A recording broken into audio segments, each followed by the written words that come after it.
Ny olom-pirenena tsotra ihany koa manana ny fomba fijerena nefa manoloana izay fitokonana tanterahan'ny piasa eo anivon'ny ery Madagasikara tao ireo sendra ny mpanao gazety namana dia nitondra ny fomba fijerena mahakasika an'izay. Raha tsy dia mety aloha izay fa amin'ny tolona syndikaly satria manana zoany piasa maneho ny heviny teraka fanelingelena betapelana eo amin'ny lafiny radio carena fa sy resaka ohatsika tsy hoe resaka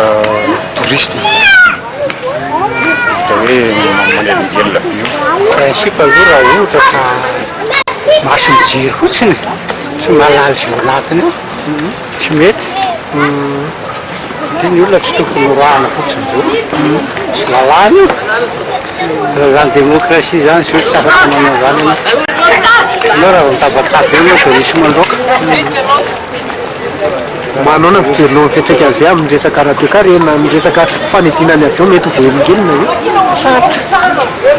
tena velokely sady resaka carena zany amin'izao tena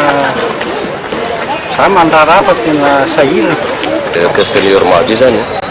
za urmadu zany tena resahana io zany aloha zavatra misy Madagasikara ilay zavatra jerevana io zany aloha zany aminahy tsy mety aminay zany tao ministère satria io ma koa toko hoe fitaterana fiaramonidina CBNN fampisavatra tsy mety zany tsy mazava anatin'ilay zany fijeriny anazy voaka malagasy zany tena an'izay aloha dia misy zavatra tsy dia mazava loatra mikasika fandoaram-pianarana zany io moa zany hoandry zareo amin'ny urmadu eo raha ohatra hoe orinasa ohatran'io zany tsy tsara tsy fahajevanantsevana kaiky aloha mikasika ampiasa vao mandroaka piasa fotsiny zany soka dia vahana fotsiny piasa aloha amin'ny akapobe satria misy lalàna manko mikasika an'izay fandrahoana piasa zay ka raha fijeriny avaoka fotsiny zany tsy dia tena tsy dia mazava tsara koa le